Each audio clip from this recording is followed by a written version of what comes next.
Amém. É essencial a gente entender isso. Então vamos ter um tempo agora de oração. Vamos falar com Deus em oração. Entender esse tempo de adorar a Deus em cântico, em oração, falar com Ele, conversar com Deus. O nosso coração ser atraído no sentido de estar ligado. Não é no sentido, como eu disse, só de cobiçar a Deus. Às vezes a gente cobiça Deus, mas não está ligado a Ele. Às vezes a gente olha para Deus e quer tudo o que Ele poderia nos dar. A gente só não quer Ele, né? Às vezes a gente não quer Deus o tempo todo na vida da gente, mas a gente quer tudo que Ele pode nos dar o tempo todo. Então nós temos que ser atraídos numa relação. Há pouco tempo alguém, num momento muito difícil da vida, orando lá por um filho enfermo, grave, essa pessoa perguntou: por que a gente ora? A gente fala com Deus. E ele é uma pessoa muito temente a Deus, muito temente. Ele disse assim: já não está tudo resolvido? Deus não é soberano, Ele não sabe o que é melhor, Ele não sabe o que é melhor, não está tudo resolvido. Então eu vou falar com ele lá, ele já sabe. Então para que a gente tem que falar? A imagem que Deus colocou na nossa vida, imagens. Ele mesmo fez essas imagens conforme uma semelhança. Então é assim, quando uma criança é muito pequena, um bebê, ele chora. Ele não sabe por que ele está chorando. Ele sente uma fome, uma necessidade, ele chora. E o pai vai lá e faz exatamente o que ele precisa. Mesmo que ele não chorasse. Às vezes os pais vão lá e antecipam a necessidade sem ele chorar. Mas se por acaso houver um lapso aí, a criança vai chorar. Mas ele chora de forma inconsciente, apesar de ele estar sentindo. Só que nenhum pai aqui quer que o seu filho com 5 anos de idade, toda vez que tem fome, continue chorando. Não é verdade? Agora aos 5 anos ele tem que chorar por outras coisas, não por aquelas coisas que ele chorava quando ele era de 5 meses. Então é natural que ele continue chorando. O choro, no sentido assim, aquele desespero que você vai lá e se derrama na presença de Deus e você não sabe explicar, gemidos inexprimíveis, a palavra de Deus diz que isso está relacionado à nossa ignorância. Então naquilo que eu não conheço, aquilo que eu não sei, eu vou lá e choro. Mas naquilo que eu fui alcançando entendimento, eu converso. Amém. Então a oração é para a gente conversar com Deus. Glória a Deus, amado. Uma conversa de quem está sendo desenvolvido aonde? No entendimento. No entendimento. Então um bebê não fica lá dando piteco. O bebê quer mamar. Aí 5 meses de idade, a mãe vai arrumar a mamadeira e ele fica lá assim: só podia pôr um pouquinho menos de açúcar hoje? Dá para ser batata frita hoje no almoço? Às vezes sim, às vezes não. Isso tem que ser conversado. Mas não tem nada de errado eu sugerir batata frita todo dia, se eu gosto disso. Não tem problema. Agora nós vamos conversar com Deus na quantidade e os dias que dá para ser e os dias que não dá. Glória a Deus, amado. Então, na verdade, na nossa relação com Deus, Deus não está querendo resolver o problema. A questão com Deus não é te entregar a quentinha todo dia. A questão com Deus não é te enfiar uma madeira 3 vezes a cada 3 horas, 5, 6 vezes por dia. A questão com Deus é desenvolver a nossa o quê? Consciência. Amém? A questão com Deus é que a gente, num determinado momento, a gente também vai picar a cebola. Glória a Deus, amado. Picar o tomate, lavar a alface, isso é oração. Sabe o que é oração? É o seu privilégio de picar a cebola. E não simplesmente desfrutar da comida pronta. Orar é Deus te chamando para preparar junto a comida. Glória a Deus, amado. E não para você dizer para Deus que você quer batata frita todo dia. Não é você achar que a sua oração vai definir o cardápio. Não, oração é para que você participe da preparação do cardápio. Glória a Deus. Então Deus chega para nós hoje e diz assim: olha, hoje vai ser bife acebolado, você pica a cebola. E quer que eu te diga? Enquanto você pica, você chora.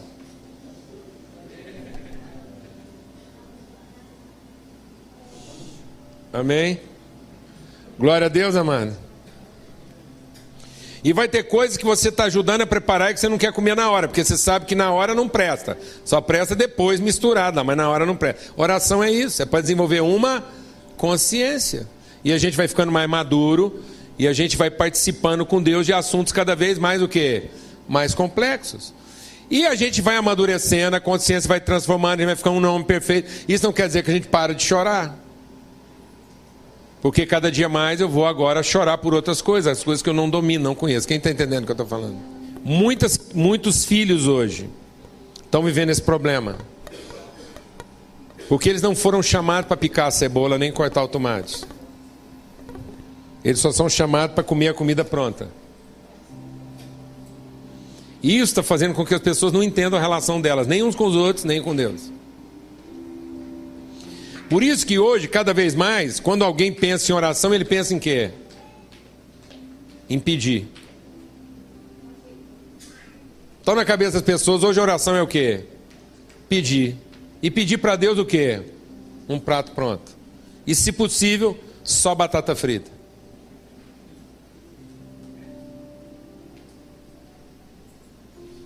Sim ou não? Porque nós não entendemos que Deus não quer simplesmente alimentar nosso corpo.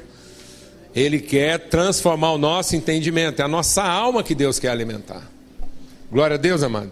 Vamos ter um tempo de oração agora. Vamos orar para que você possa conversar.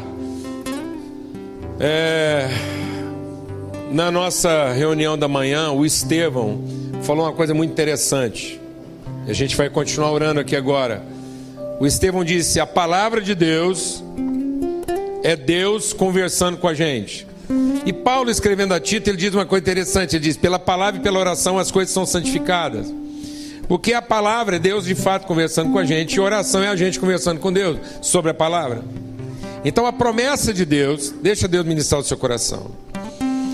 A promessa de Deus não é um vale ticket. Porque às vezes as pessoas pegam a Bíblia e acham que isso aqui é um vale ticket. Eu vou abrir aqui, tem uma promessa, e eu vou lá para Deus, pego essa promessa, vou destacar essa promessa, eu destaco ela no meu carnê de benefícios e apresento para Deus, falo: Deus, hoje eu vim aqui buscar tal coisa com meu vale ticket promessa. Não, mano. A promessa é para você ter assunto na conversa.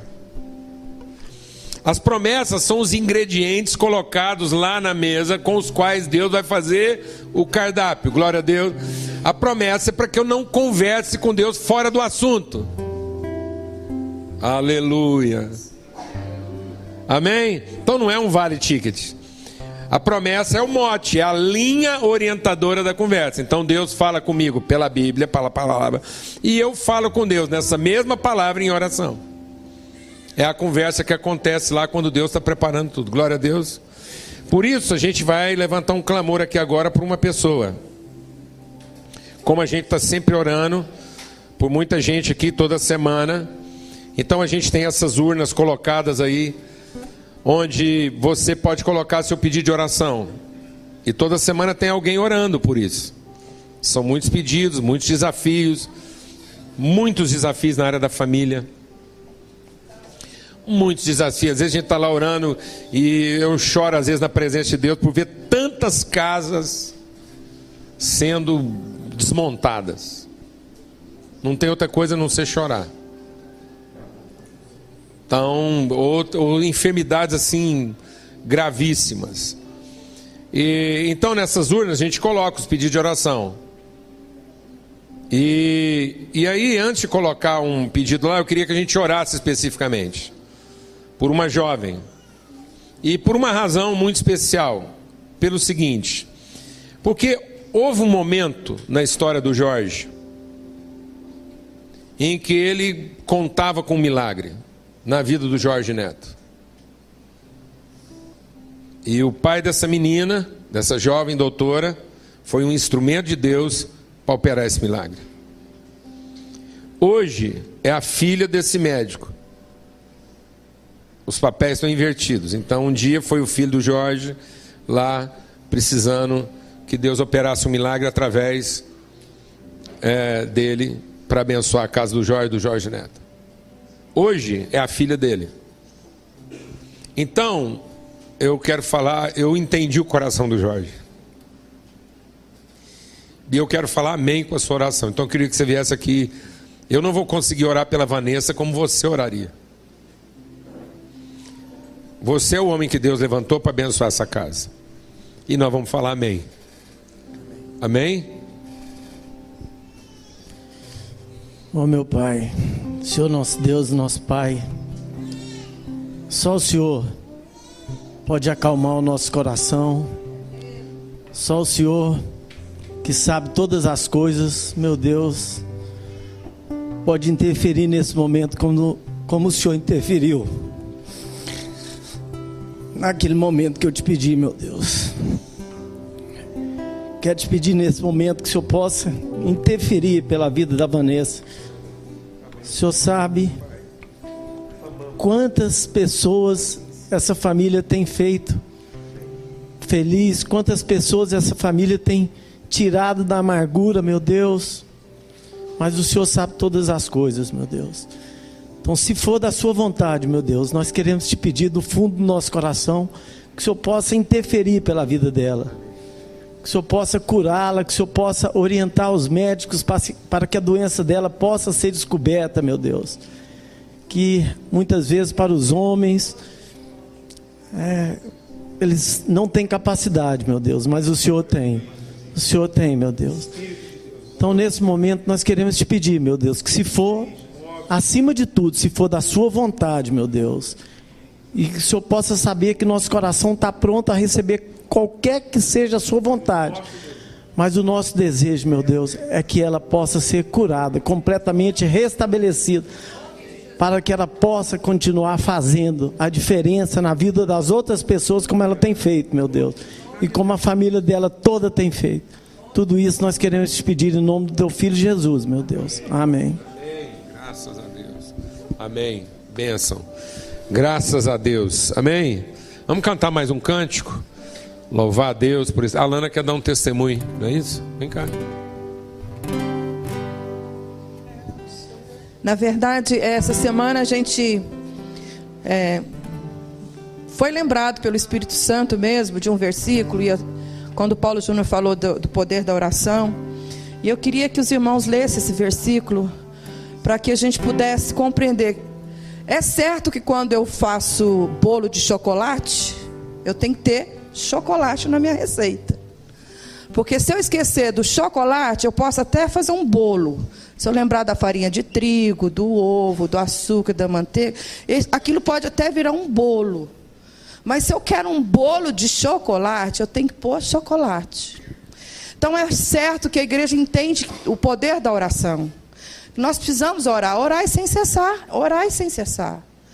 Mas eu creio que lá em casa a gente recebeu essa semana a lembrança do Espírito Santo de que a oração produz em nós uma coisa maravilhosa, que a gente precisa resistir nesses últimos dias, que é cortar o mal da ansiedade no nosso coração. O mal da ansiedade. Como nós estamos nos tornando um povo ansioso, mesmo detentores da palavra de Deus. E lá diz assim, esse versículo é fundamental, isso aqui é uma receita. Não estejais inquietos por coisa alguma, antes as vossas petições sejam em tudo conhecidas diante de Deus, pela oração e súplica, minhas irmãs, meus irmãos, quando você vai para a presença de Deus, lembrando dessas promessas que o Paulo Júnior diz, seus ingredientes que a gente tem para fazer a receita do que ele tem para nós. A Bíblia diz que antes você tem que começar a ter frases e palavras de ações de graça. Daí você vai ver o efeito de ser tomada por aquele gozo que a oração produz em nós. Seria mais ou menos assim, Senhor, o nosso ato de oração. E eu pude experimentar muito essa semana, muito disso. Às vezes vou para o banheiro, às vezes vou para o carro, às vezes vou para o quarto e começo, Senhor, Tu sabes de que tenho muitas necessidades, mas eu quero Te louvar, porque naquele dia, naquela situação. Eu acabei de tomar um bom café. Senhor, eu quero te louvar porque eu tenho família. Senhor, eu quero te louvar porque antes que uma palavra saísse na minha boca, o Senhor já fez tanta coisa por mim. E começa a louvar. Ações de graça. Lembrar mesmo daquilo que Deus já fez por você. Irmãos, você para de tremer. Você para de ter taquicardia. Você para de ter maus pressentimentos. Você para de tudo. Aí você vive esse versículo. Aí você não anda em ansiedade. Você pode até passar por ela, mas você não anda. Amém, irmãos? Eu tenho rompido dessa forma. Às vezes a ansiedade quer me dominar, porque os problemas são graves, são graves. Meus irmãos, as contas que eu e Paulo Júnior administramos lá em casa é altíssima. O Ministério Sal da Terra tem o privilégio de ter duas ONGs. E a gente atua em diversos segmentos. Tem meses que a gente fala assim, Deus, como se dará? É muito alta a conta. E se a gente não tiver essa consciência de que o Deus que vê todas as coisas, sabe todas as coisas, fez e continuará fazendo, você vai para o lugar do andar em ansiedade. Deus não quer que nós andemos ansiosos, amém? Antes que eu tenha essa caminhada ansiosa, sabe aquela mulher ansiosa, como é que faz, como é que não faz, aquele marido ansioso, como é que faz, aquele filho ansioso, antes, ora, te dê o privilégio de você fazer um bolo de chocolate completo, não põe só algumas coisas, põe o que a Bíblia está dizendo que você tem que pôr, aí você vai para aquele lugar que Deus quer que você experimente, amém?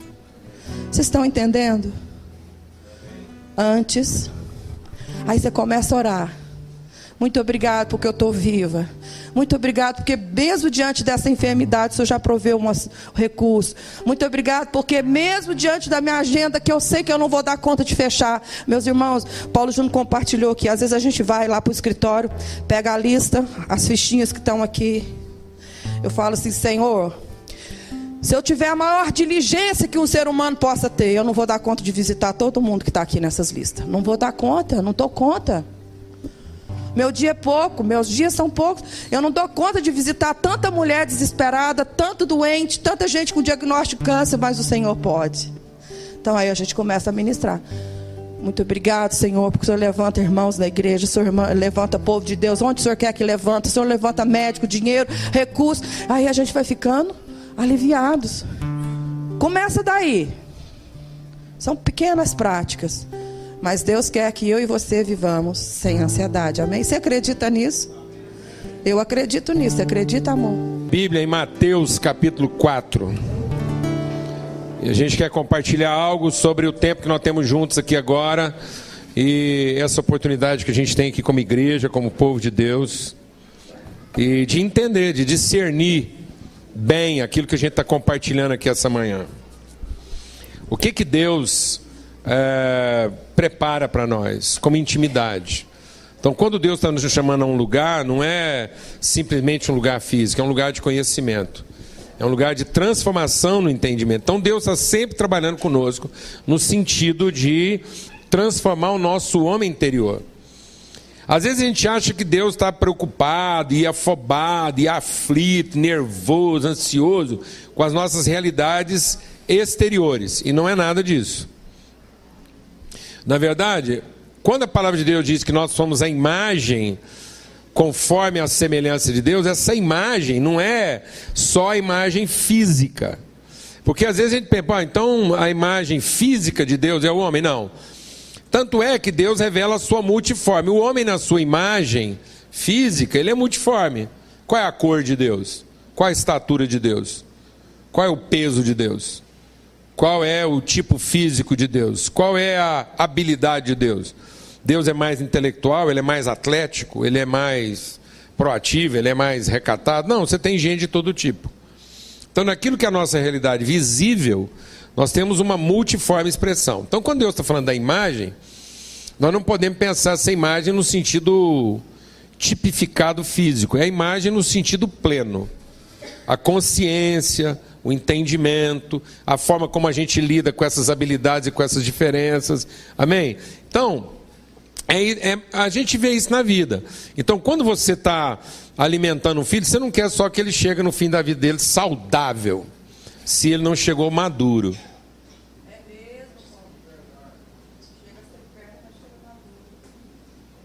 Ué. Porque senão isso era um curral. Se a gente achar que Deus só está preocupado com a nossa massa, com a nossa realidade física, é um curral. Então você vai chegar lá sadio, gordo, não tem doença nenhuma, bem tratado, lá, belezão, fortão, pá, um puro sangue, um manga larga, um Nelore reprodutor, mas sem nenhuma consciência de identidade, propósito, de relação. É um animal. Né? É o melhor da sua espécie. O que é ser o melhor da sua espécie? É ser o melhor da espécie animal ou da espécie humana? A pessoa ser formado um humano pleno. Amém? Então é muito importante entender isso, que Deus está transformando. Por isso que Paulo diz: eu oro para que vocês sejam fortalecidos pelo Espírito no vosso homem interior. Então a fé é para trabalhar no nosso homem interior. Glória a Deus, amado.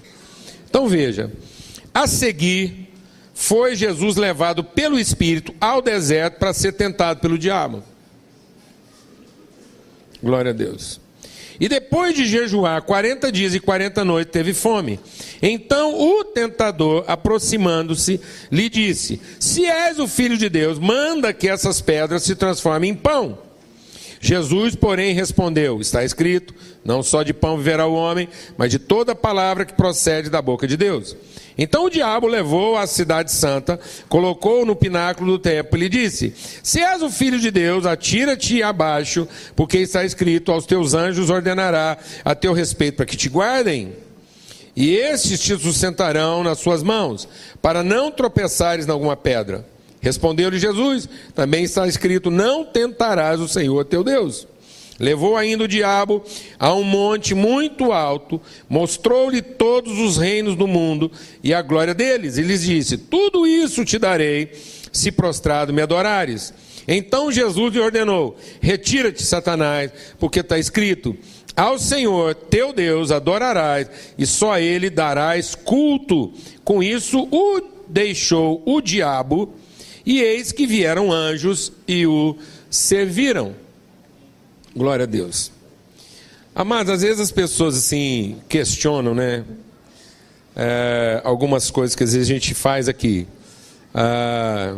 Por exemplo, às vezes tocar uma música, como aconteceu aqui, né? A gente vai lá tocar uma música de um compositor popular.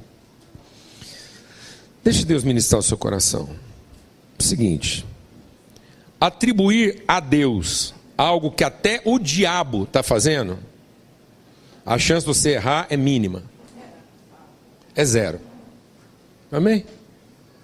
Agora, atribuir ao diabo algo que Deus está fazendo, a chance de você errar é 100%.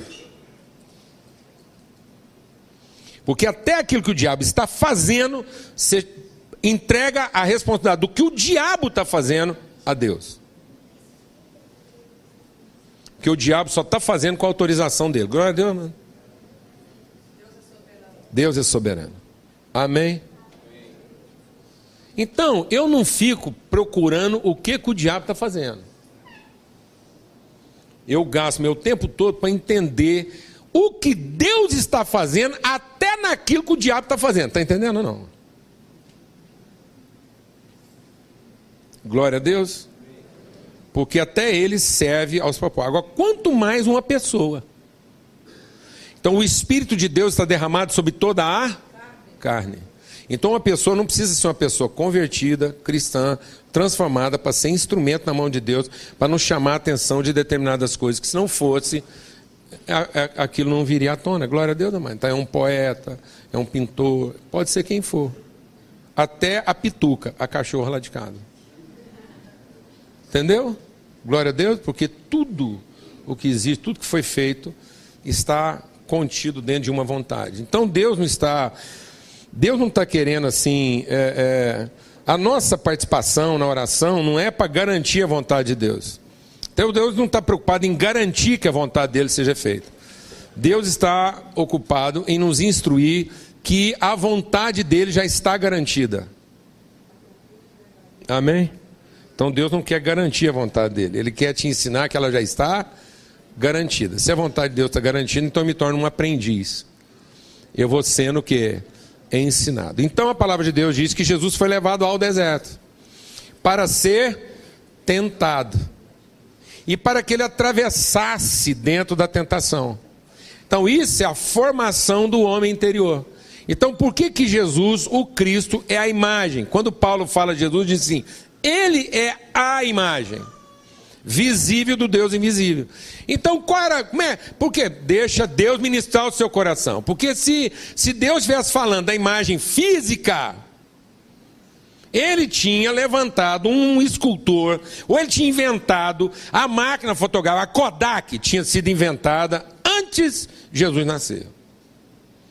E a primeira coisa que Deus ia providenciar é o seguinte: nasceu, manda uma foto, que daqui para frente todo ser humano tem que ser a cara desse menino. Se não parecer com ele, não é filho de Deus. Mas é isso que a religião vai fazendo com a gente. A religião vai achando que Deus está dando uma cara o quê? Física, material. Não. Em que Cristo é a imagem visível do Deus invisível? É nisso aqui, ó. É na forma como ele vai sendo transformado e ele vai se revelando esse homem perfeito em todas as coisas. Glória a Deus, amado. Então sei lá se Jesus usava barba, que tamanho que era a barba, se o cabelo dele era penteado do lado, para trás, se ele tinha entrada, se aos 33 anos ele já era careca, tinha cabelo branco, se Jesus pesava 80, 90, 110, sei lá, ué. Interessa? A cor da túnica dele, o que Jesus comia no almoço, interessa não, amado. Qual que era a dieta dele? Interessa o homem perfeito que ele é em todas as situações. Como ele enfrenta, como ele passa pela vida normal que todo mundo tem que passar. E então ele vai mostrando que esse homem perfeito, primeiro ele vivencia as mesmas coisas que nós vivenciamos. E vence, triunfa sobre elas. Esse é o Filho de Deus, é a imagem. É esse homem aqui que Deus quer que todos nós sejamos. E esse homem perfeito, primeiro, ele vai nos mostrar que ele deixa Deus ministrar o seu coração. Ele não é um homem refém da satisfação das suas necessidades.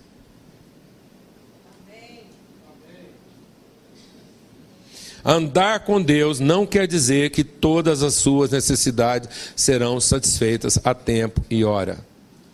Andar com Deus não quer dizer que você não vai ter fome. Mas ter fome não quer dizer que vai fazer de você uma pessoa faminta. Entendeu isso, amado? É um estado, não é uma condição. Ter fome é um estado. Ser uma pessoa faminta é uma condição. E as pessoas, porque têm fome, estão se tornando o quê? Insaciáveis, famintas. Aí a fome se apoderou dela. Ela vive em função de satisfazer suas necessidades. Quem está entendendo o que eu estou falando? Jesus está mostrando que um homem perfeito, amadurecido, um filho de Deus, ele não é protegido incondicionalmente por Deus de todas as coisas. Não há uma superproteção divina. Amém, mano? Ele pular de um terraço não quer dizer que ele não vai estatelar no chão. Quem está entendendo o que eu estou falando? E muitas vezes nós queremos lidar com Deus como alguém que vai satisfazer todas as nossas necessidades e vai nos livrar de todos os nossos medos. A gente não tem que ficar livre dos medos, amados, a gente tem que enfrentar ele. Medo não é para você ficar livre dele, é para você vencer. E às vezes a gente quer viver uma vida com Deus achando que andar com Deus significa superproteção. Que andar com Deus você vai estar protegido de todas as coisas. Eu quero dizer, não vai estar. A sua casa não está superprotegida, você não está superprotegido e nada que diz respeito a você está superprotegido. Nós estamos aqui para viver e vamos atravessar. Agora, do que Deus vai ser protegido? De no momento da dificuldade, no momento da tribulação, você ser destruído. Então ninguém será destruído. Quem anda pela fé não será destruído, ainda que ele não esteja protegido. Então Deus não oferece proteção, Deus oferece segurança. Todo homem de Deus pode estar seguro em toda situação onde ele não está protegido. Amém? Então é uma situação de risco, é uma situação de medo, é uma situação onde tudo pode dar errado, mas eu estou seguro, glória a Deus, amado. Porque há todas as condições para medo, mas o medo está vencido. Vencido onde? Dentro de mim. Então a palavra de Deus diz, não tentarás o Senhor teu Deus. E o que é tentar a Deus? É querer ser protegido em tudo. Quem está entendendo o que eu estou falando?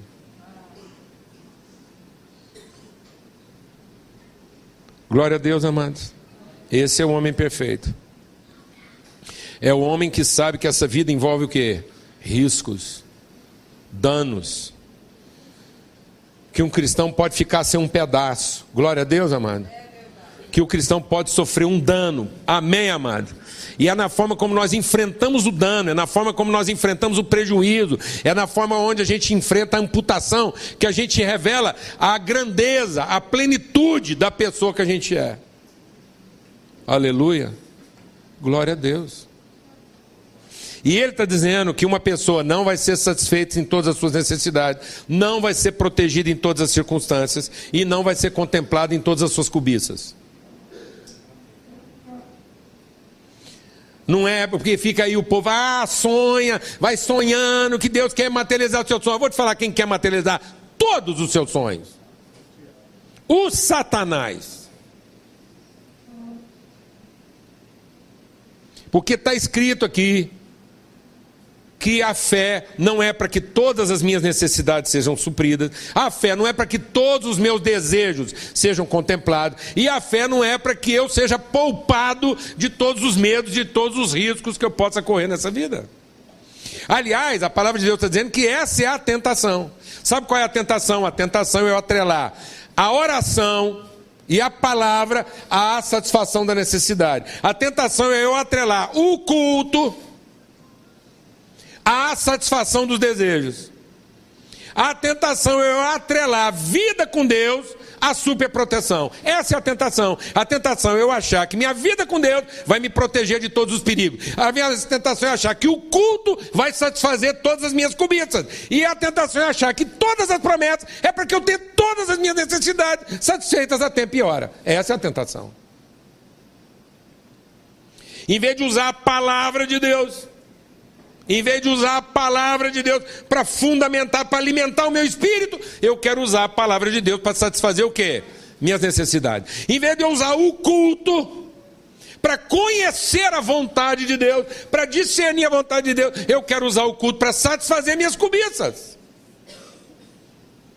E em vez de eu usar minha relação com Deus para assumir riscos, eu quero usar a relação com Deus para não assumir risco, para me poupar. Isso é o capeta que quer fazer isso com a gente. Alguém está entendendo o que eu estou falando aqui ou não, mano? Então, meu irmão, desencana, desatrela suas cobiças do seu culto. Desatrela. Porque o que acontece, amado? Basta a família dar uma rateada que a gente melhora o culto. Basta a gente passar um problema na empresa que a gente quer melhorar a oferta. Quem está entendendo o que eu estou falando aqui? Isso é o demônio que faz isso com a gente. Dá uma desarrumada em casa, aí eu melhoro a minha participação no culto. Sim ou não? Até quando a gente vai ser o quê? Menino. Está me entendendo isso ou não? Não, o culto não tinha nada, não tinha que ter nada a ver com minha dificuldade, meu perrengue. Minha contribuição, minha oferta, minha participação, minhas orações, minha leitura bíblica não tinha nada a ver, não tinha que ter nada a ver com o quê? Com uma crise, uma dificuldade. Não, pelo contrário. Quanto mais eu estivesse alimentado na palavra, mais eu estaria apto a enfrentar o quê? Tantas dificuldades na minha vida quanto na vida dos outros. Quanto mais eu conhecesse de Deus, mais eu estaria apto a assumir riscos naquilo que é o meu enfrentamento contra o mal desse mundo. Mas a gente faz o contrário. A gente faz o contrário. A gente deixa tudo ficar muito ruim para depois a gente dizer o quê? Agora só Deus. E só Deus nessa perspectiva. Eu vou falar com Ele, Ele vai resolver minha necessidade, eu vou falar com Ele, Ele vai satisfazer, vai realizar meu sonho, eu vou falar com Ele, Ele vai me poupar do dano. Não, Deus vai nos poupar da destruição. Deus vai nos poupar da frustração. E Deus vai nos poupar da mendigância. Da mendicância. Porque a palavra de Deus, eu nunca vi um justo que mendigar o pão. Você não precisa se preocupar não, amado. Todo homem e mulher de Deus, de fome e sede, não vai morrer. Um homem e mulher de Deus pode morrer de uma bala salva, porque para crente não tem bala perdida, amém? Já ensinamos isso aqui. Glória a Deus, amado. Bala perdida só mata incrédulo. Cristão é bala salva. Amém? A bala seria perdida se estivesse matando um incrédulo. Perdeu a bala. Mas se matou um cristão, a bala está salva. Cumpriu um propósito, o cara vai para o céu, salvou a bala. Glória a Deus. Então, cristão não morre de fome ou sede. Cristão morre de bala salva, de fogueira, decapitado, serrado ao meio, comido de leão. Só essas mortes assim, hollywoodiana, dramática. Porque ele está lá, ele morre no cumprimento do dever. Amém? O cristão não morre assim de bala nas costas, não. É no peito. Porque nunca pega ele fugindo. Pega ele entrando. Alguém está entendendo o que eu estou falando ou não, mano? É verdade. Mas não é verdade? Então a palavra de Deus diz: Deus não tem prazer nos que recuam. Então até para recuar você vai saindo de costas, entendeu? Dando, parecendo que você está entrando. Qualquer coisinha, se você estiver pensando em fugir, vai sair meio de costas. Se você escutar assim um ó, você já pega para frente. Glória a Deus. Mas não vira as costas, amado. Não vire as costas à vontade de Deus. Porque está difícil. Porque está faltando alguma coisa. Ou porque você tem receio de como é que isso pode ficar. Não vire as costas, não ceda à tentação, porque o seu culto não está realizando os seus sonhos. Porque a sua meditação não está suprindo imediatamente suas necessidades. Ou porque sua vida de oração não está te protegendo de certos riscos. Porque Jesus era um homem de oração e estava lá, enfrentando tudo isso espontaneamente. Jesus foi para cima disso. Quem entendeu o que eu estou falando aqui? É? Beleza, vem cá ler, é já. Não, mas leia aqui no microfone, por favor. Tá. Então vem cá ler o versículo, Fernando. Você vem patinando ou vem caminhando? Vem cá ler aqui na frente. Ah, é? Achou. Vem cá. Pronto, é só ler. Vocês planejaram o mal contra mim, mas Deus o tornou em bem para que hoje fosse preservada a vida de muitos. Aleluia. Amém. Está dizendo o quê? É exatamente aquilo que nós falamos, nós começamos a compartilhar no começo da mensagem. Atribua a Deus uma ação do diabo, mas nunca atribua ao diabo uma ação de Deus. O diabo tramou o mal contra nós, mas Deus o transformou em quê? Em bem. Deus não está querendo garantir o controle, amado. Deus está querendo nos ensinar de que o controle está garantido. Ele está formando a gente. Tudo isso é para formar a gente. Glória a Deus. Então Ele quer pessoas bem formadas. Não interessa se as pessoas vão ser formadas com 80 anos, com 3 anos ou com 6 meses. Ou com 6 meses. Às vezes a gente compartilha isso com os irmãos e a gente vai vivendo a ilusão. A gente acha que os problemas só acontecem quando há diagnóstico. A gente acha que os problemas só acontecem quando eles podem acontecer. E lá em casa, na nossa vida, na nossa trajetória, nunca foi assim. Eu posso usar o exemplo da particular da Lana, que é a nossa situação. É a forma como a gente foi construído. Eu falava para mim mesmo que eu nunca ia casar com uma mulher viúva. Eu tentei conquistar a Lana quando ela era solteirinha, tinha lá 16 anos. Eu tentei pegá-la na inocência dela. Não deu certo. A gente saiu uma noite, foi tão ruim que a gente nunca mais conversou. Nunca mais falamos. Ela casou jovem. Casou 1 ano e pouco depois. Casou antes de completar 18, completando 18. Foi mãe bem jovem, com 19. E ficou viúva aos 22. E quando ela ficou viúva, ela teve um encontro com Deus. Assim. É uma mulher que buscava Deus, mas foi na viuvez que ela teve um encontro com Deus. E aí o que você pensa? Uma mulher viúva com um filho de 3 anos, agora que encontrou Deus, vai ser, tá tudo, agora seus problemas acabaram. 6 meses depois, sem nenhum diagnóstico, o John Lennon, que é o nome do menino, o John Lennon, 3 anos de idade, um coco, pensa um coco. O Fernando Moreno, ele era bem moreninho, liso, ativo, sem nenhum diagnóstico. Num dia de semana, 5 e pouco da tarde, eu me lembro exatamente desse dia, eu estava no posto abastecendo o carro, a 100 metros da onde a Lana morava. Ela passou de carro, buzinou, fez tchau, o John Lennon estava no banco de trás, abriu o vidro, a gente se gostava muito, ele gritou, chamou meu nome, dei tchau para ele, ele virou a esquina. Menos de 1 hora depois, alguém da igreja me ligou e falou assim: corre na casa da Lana que o John Lennon morreu. Eu falei: não, notícia falsa. Tranquiliza todo mundo, acabei de ver o John Lennon, a Lana, eles estão bem. Ele falou: o John Lennon morreu.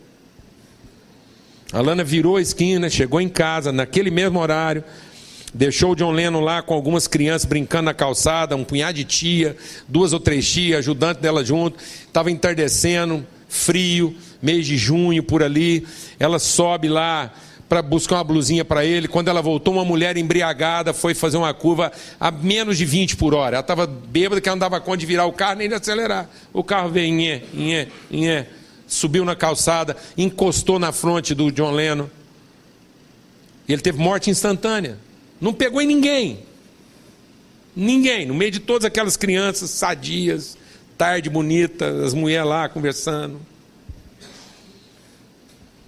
e o John Lennon cumpria a sua mais nobre missão: nos ensinar. Transformar essa mulher, transformar a nossa vida em uma coisa maior. Naquele dia do sepultamento do John Lennon, várias pessoas vieram trazer um testemunho sem ninguém falar uma coisa, ninguém com o outro. Ninguém falava um com o outro, mas a palavra que a Lana escutava é: você não será mais chamada de mulher abandonada, de viúva, nem de órfã, porque eu estou desposando você e você será mãe de muitos filhos. Nem sempre as nossas necessidades são supridas no tempo e na hora e na forma como a gente gostaria que fosse. Nem sempre nossos sonhos são realizados como a gente imagina que eles deveriam ser realizados. E nem sempre a gente está protegido na forma e da maneira como a gente gostaria de ser protegido. Mas nós estamos sendo construídos. Nós estamos sendo formados. Porque quando Jesus venceu todas essas tentações, a palavra de Deus diz que o diabo finalmente o deixou. E ele foi servido por Deus. É isso que Deus quer na sua vida. Deus quer que você seja perseverante e firme. Que você não ceda às tentações. Que você não imagine que Deus vai ficar desesperado só para te entregar uma quentinha ao meio-dia. E que nessa quentinha você vai ter tudo o que você gosta.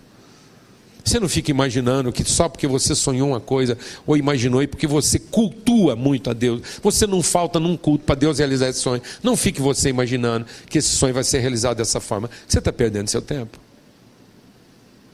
Porque não é o seu sonho, é você. Deus sonhou você. O sonho de Deus é que você seja uma pessoa perfeita. O sonho de Deus é que você seja alguém completo. Que você cumpra o seu propósito nessa vida. Que ao final da sua vida o propósito tenha sido cumprido e você se tornou exatamente a pessoa que você foi formado para ser.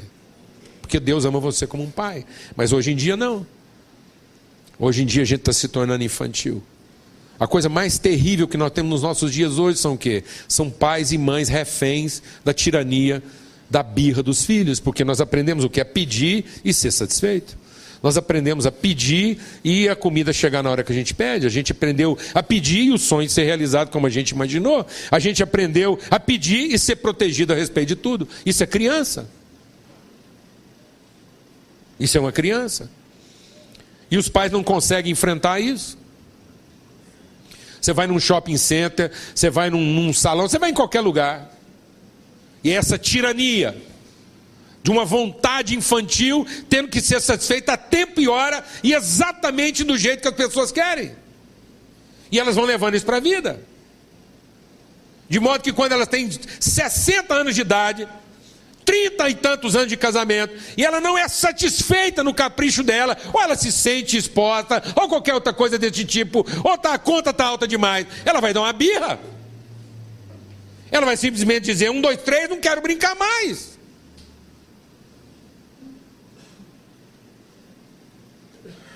E se eu não tiver a exata remuneração dos meus esforços, se o custo-benefício não for à altura, eu não vou me trabalhar nisso mais, eu não vou me dedicar mais. Se a igreja não for o que eu quero, se a família não for o que eu quero, se a minha empresa não for o que eu quero, se sei lá não for o que eu não quero participar da brincadeira. Eu quero algo que me atenda a tempo e hora, como eu preciso, como eu sonhei, e algo que me proteja, que me resguarde, para que eu não tenha que ser exposto a coisa alguma. Deus não vai fazer isso por nós. Pelo contrário. Deus vai nos levar pelo meio de todas essas coisas. Deus vai te colocar em situação onde a sua necessidade não estará sendo satisfeita. Deus te colocará em situações onde os seus sonhos não estarão sendo realizados. E Deus vai te colocar em situações onde você vai se sentir muitas vezes a mais desprotegida de todas as pessoas. Mas se você vencer isso e resistir a essas coisas, se a sua fé, se o seu amor à palavra, se o seu amor por Deus, se o seu amor pelas pessoas levar você a resistir isso, eu vou te falar uma coisa. Eu sei que muitas vezes Deus usa a minha vida para atender você numa necessidade. E Deus também usa a minha vida para desapontar você na sua maior necessidade, porque você fica com raiva de mim, aí você fica com raiva da pessoa certa, porque isso não vai encher meu coração de mágoa. Glória a Deus. Então, entre você ficar com raiva do irmão, você fica com raiva do pastor. Porque se o irmão não for te visitar, você fica com um pouquinho de raiva. Mas se o pastor não for te visitar, você fica possesso. Então, entre você ficar com raiva do irmão, já fica logo com raiva do pastor, que não fez aquilo que você esperava. Glória a Deus. Aleluia. Mas aí você vence isso. E aí você participa dessa mesa. Ele prepara uma mesa na presença dos nossos adversários, de tudo isso que vira uma adversidade, vira uma oposição. Para que você não fique refém dessas oposições mentais e emocionais, mas que a gente vai ter isso, mas a gente vai enfrentar isso. Amém? Glória a Deus. Eu tenho uma carne que, como a sua, quer satisfazer a necessidade. Eu tenho uma carne que quer ter os seus sonhos realizados. E eu tenho uma carne que quer ser protegida. Eu não quero ser exposto. Mas nós ajudamos um ao outro, e aí nós participamos de uma mesa. E quando Jesus nos traz para essa mesa, Ele mostra que o principal dessa mesa não é ter a necessidade suprida, não é ter o sonho realizado, e nem é ser protegido, porque quando Ele nos trouxe para essa mesa, é exatamente no momento em que a necessidade dele não estaria sendo suprida, porque logo depois daquela mesa Ele teve sede.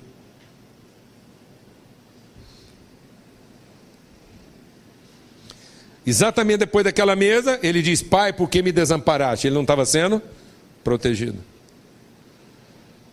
E exatamente depois daquela mesa, ele diz, minha alma está profundamente angustiada dentro de mim.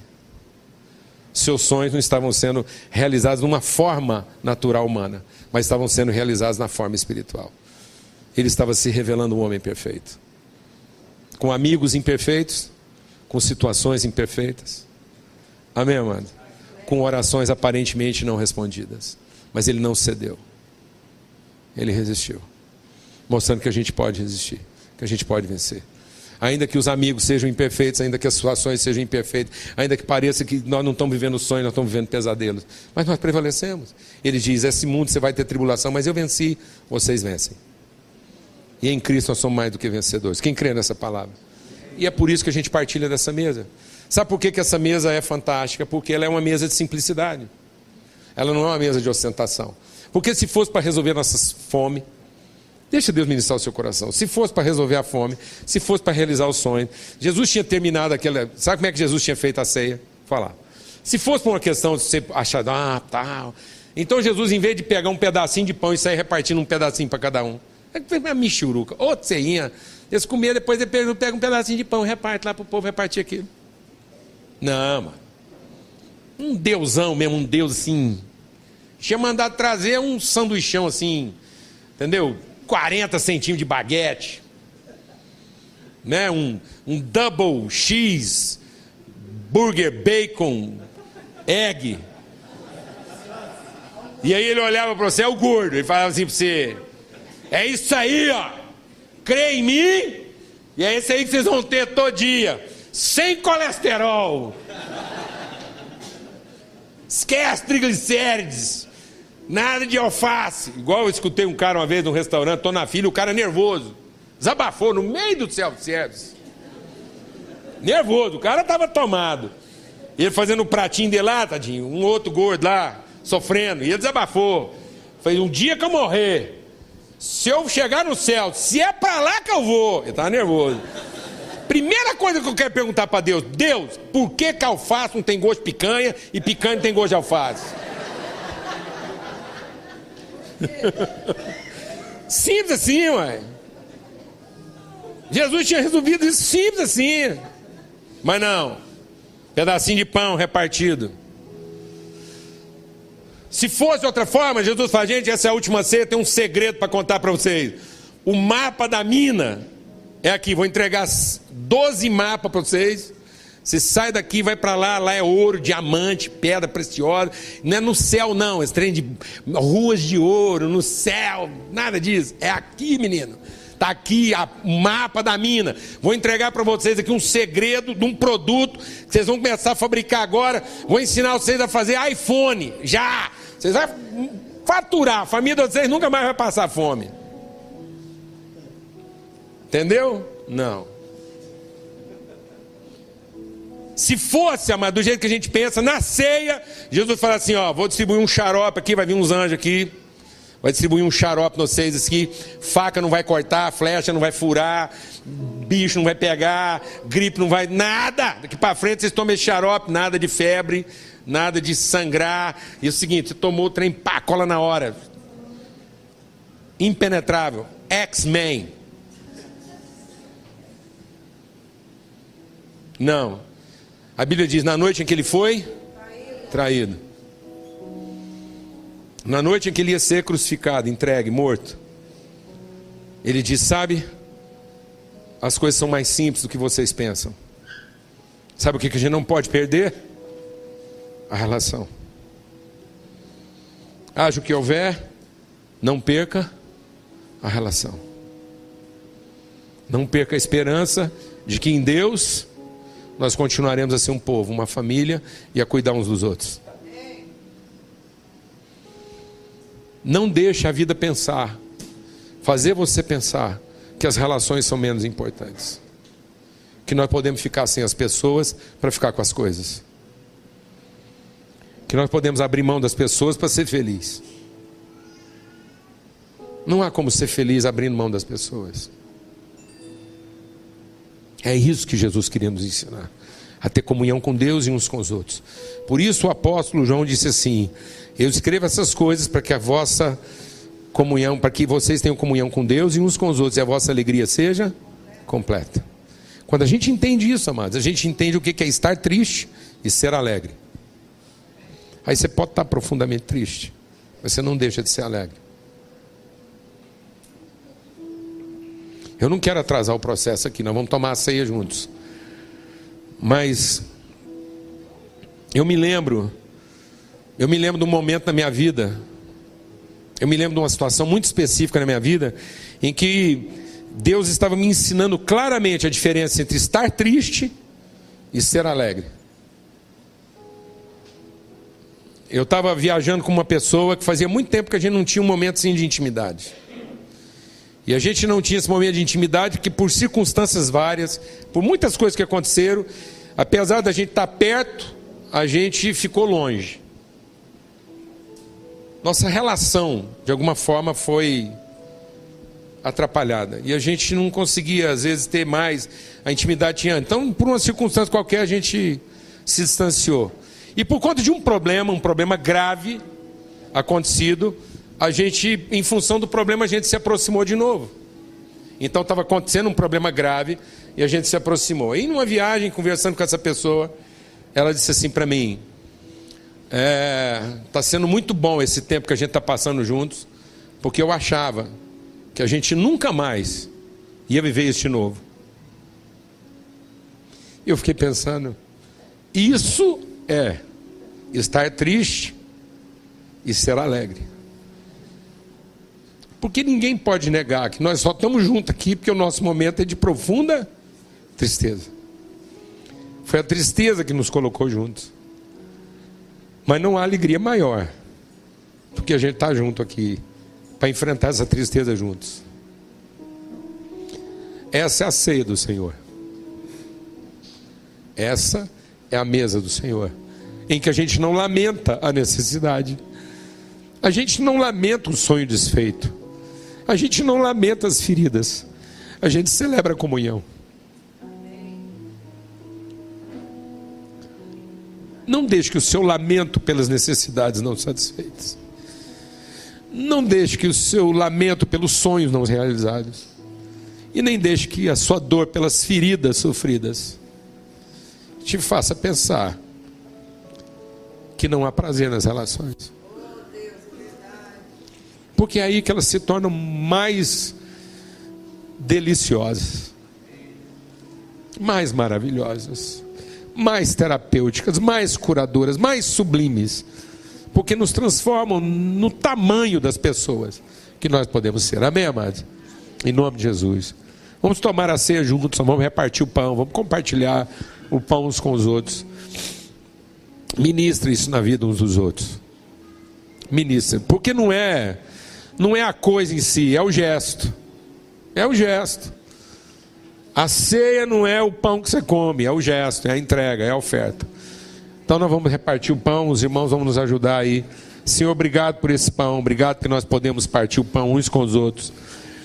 E podemos alimentar uns aos outros com o gesto da partilha. Com o gesto da partilha. Reparta com a sua casa, reparta com os seus irmãos, com os seus amigos, amém. Privilégio. Bênção. Bênção. Vamos aí, repartindo um com o outro, amém? Graças a Deus. Bênção, cara. Transformar meu ser no fluir da graça que encontrei em ti.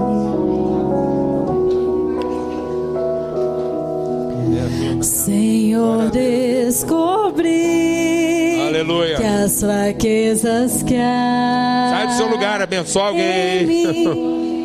Amém. Mata a saudade. Podem ser vencidas no poder do teu amor.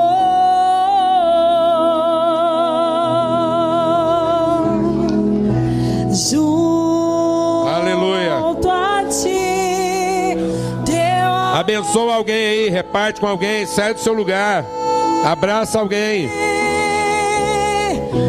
Fala com a boca cheia. Glória a Deus. Pra o teu lado. Amém. Graças a Deus.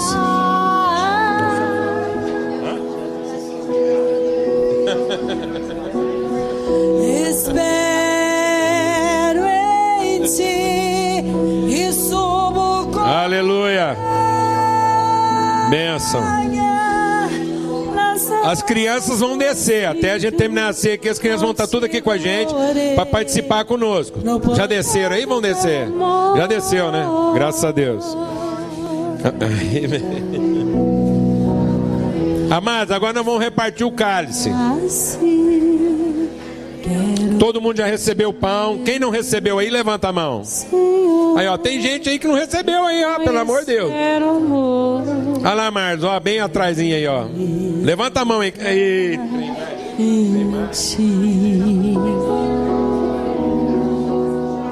Oh, linda, Deus. Venha renovar minha mente. Amém. Todos receberam o pão. E agora nós vamos repartir o cálice. Amém. Alguém ajuda aqui, né? No poder do teu amor. Amém. Olha aqui, rapaz. Aqui os caras vieram até de uniforme para distribuir a ceia aqui hoje. Teu amor envolve,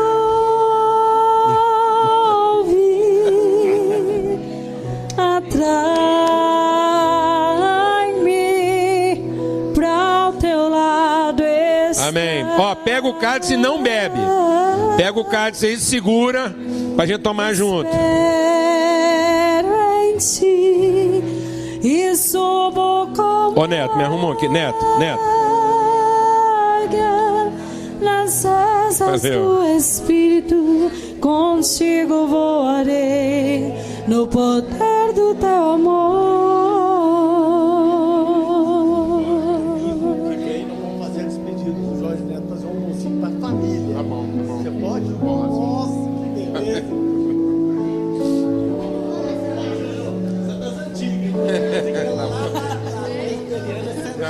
Tudo bom? Já conhecemos, exatamente. Vou mais caminhar. Você vai receber o cálice aí, não bebe. Espera todo mundo ser servido. Vou mais Quem não tem o cálice ainda levanta a mão aí. Ixi, é muita gente aqui, ó. Jorginho, passa pra cá assim, ó. Tem muita gente ali ainda. Mais alvo que a neve serei. Amado, não saia daqui sem colocar o seu pedido de oração. Se você tem um pedido de oração, a gente tem várias urnas aí, você coloca lá, como eu disse no início da nossa reunião, tem sempre alguém orando e intercedendo pela sua vida. Amém? Graças a Deus. Em nome de Jesus. Teu sangue, e por nós ali ele verteu. Eis neste sangue lavados com roupas que pau são. Graças a Deus. Os pecadores remidos. Vai acontecer um evento para família lá na Punk Academia, dia 4 de março, agora 4/3. É um sábado. Quem quiser informação, é só procurar o pessoal da academia lá. É com o pastor Silmar Coelho.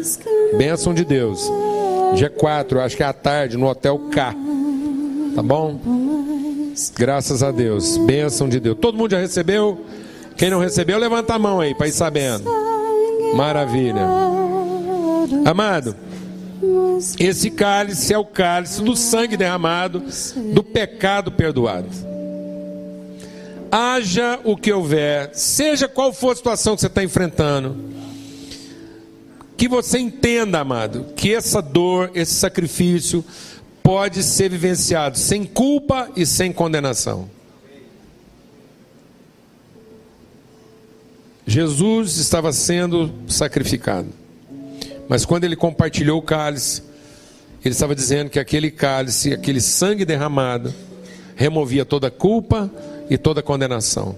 Eu vou dizer uma coisa, às vezes quando um problema acontece, quando alguém trai alguém, quando alguém faz mal para alguém, quando alguém roubou de você, traiu o que for, ou você feriu alguém, o que mata não é o erro, não é a traição em si, não é o pecado em si. O que mata é a culpa e a condenação. Então as pessoas morrem de culpa ou de amargura. E esse sangue lava de toda culpa e condenação. Amém? Amém, amado? Em nome de Jesus. Todo pecado foi perdoado. Se você precisar disciplinar alguém, alguém errou, alguém traiu, alguém roubou, vai precisar ser disciplinado, corrigido. Mas a gente vai fazer isso sem culpa e sem condenação. É para ensinar, é para corrigir, é para instruir, é para orientar. E não para cobrar simplesmente uma dívida, amém? Em nome de Jesus. Porque a amargura é a condenação que destrói a gente por dentro, que contamina tudo. Então, por isso, esse cálice é o cálice da nova aliança. A alegria do Senhor é a nossa força. Amém? Bebei dele todos. Eu posso estar triste, mas nós somos alegres. Em nome de Jesus. Bebam dele todos. Aleluia. Graças a Deus. E assim que o amor de Deus, o Pai, a graça do Filho, a comunhão, testemunho, o selo, a revelação, a instrução do Espírito Santo de Deus seja sobre todos, hoje, sempre, em todo lugar. Se você, não levanta ainda não, se você congrega aqui, faz parte daqui, e você tem compromisso financeiro, Não se esqueça de honrar esse compromisso, colocar aí a sua oferta, a sua contribuição. Se você está nos visitando, às vezes você estava esperando um momento especial no meio da reunião para colocar a sua oferta, então esse momento está acontecendo ainda. Então, tudo que Deus falou é para que você, ao sair, participando disso, de tudo isso que Deus está falando, você coloque lá a sua oferta, se você se sente impelido e orientado a contribuir. Amém? Sempre na liberdade do Senhor. Por isso, vamos em paz. Uma boa semana para todos. Em nome de Jesus.